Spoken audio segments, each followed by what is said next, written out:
So Jan van Eyck really is the guy who's crazy about symbols. We see both secular and religious themes.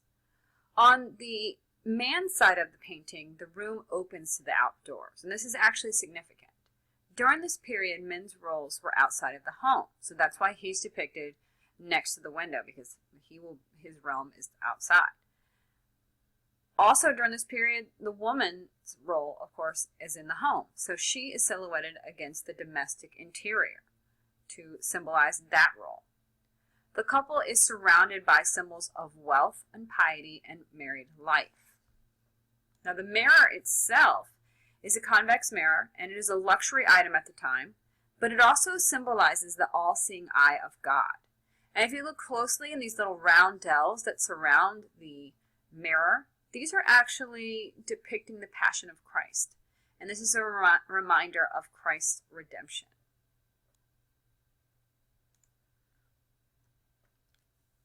The piety of the couple is represented by the crystal beads that hang on the wall in the background. So let's see, I've got it up close here. Here we have those crystal beads. And also there's an image of St. Margaret. I think I have another up close. Here we go. An image of St. Margaret, the protector of women in childbirth. She's on top of this high-backed chair. You can see there. The single burning candle, so this only candle that is burning, is symbolic of Christ's presence. The brush and the rosary. And the rosary and brush are popular wedding gifts, and they allude to Christian prayer and also work. The fruit over here, left to ripen in the sun, so we're looking at right over here, and here's a close-up on this side, represents the fertility of marriage and also represents the fall of Adam and Eve. And it also represents that these people had enough money to have this type of fresh fruit in their home. The dog is a specific type of dog. It's an often pincher, I believe, and this is a rare breed, so it would have been expensive, so it shows their wealth again, and it also, of course, shows fidelity, which would, of course, been important to marriage and to heirs and things like that during this time period. We mentioned that textiles were really important to this region, so of course we're going to see this wonderful depiction of textiles in Jan van Eyck's art and in other northern arts. And also, just to give you kind of a detail, a kind of interesting detail of her outfit. So first of all, one of the things that has always been speculated about this image is that she's pregnant. It's now thought that she's actually not pregnant. It could symbolize her ability to become pregnant, that she has her hand right there. But we really think what it is it's actually the fashion at the time. To have your skirts pulled up like that, that was the fashion of the time. Now her wealth and dress is so elaborate and depicted here that this dress, you see this white lining here, right here? This is the fur of a red squirrel. Here's this red squirrel here. And it's not just like, as you can see, it's white. So it's not the back fur, it's just this little chest fur.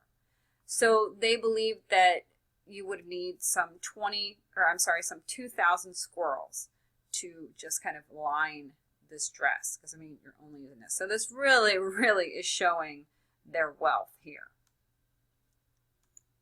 His figures tend to have a little bit of an international Gothic look to them. They have pale skin. They're slightly idealized portraits, but not overly idealized. So the woman is wearing this aristocratic fur-lined dress with this long train.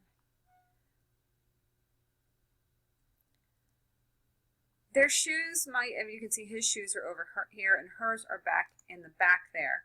Their shoes might be off, possibly as a respect of the marriage ceremony, or a lot of times we've seen in art that shoes are taken off when they're standing on holy ground. Probably not the case here, but maybe some sort of holy ceremony is going on here, or just because they're inside. But it's showing you it's again just another way to show their wealth among other things. Now for us, the bed chamber is a private chamber. Our bedrooms are private. You know, when we have guests over, we generally don't like hang out in our bedrooms. I know that mine personally is like completely trash, and then I keep like my downstairs kind of clean because that's where I'm going to have people over. Well, that's not the case during this time. The home's primary public space was actually the bedchamber, so it really wasn't private. They actually would have entertained here during that time. So having this scene in this bedroom, yes, may say something about, you know, the marriage bed and the production of an heir and stuff like that, but it might just be the place where they would have entertained or actually had this type of scene. Okay, and just to summarize Jan van Eyck, he used oil painting. He had this extreme study of nature. He didn't just represent what he saw. He reconstructed it. And he depicts everyday objects as symbolic with multiple meanings, which was the trend at the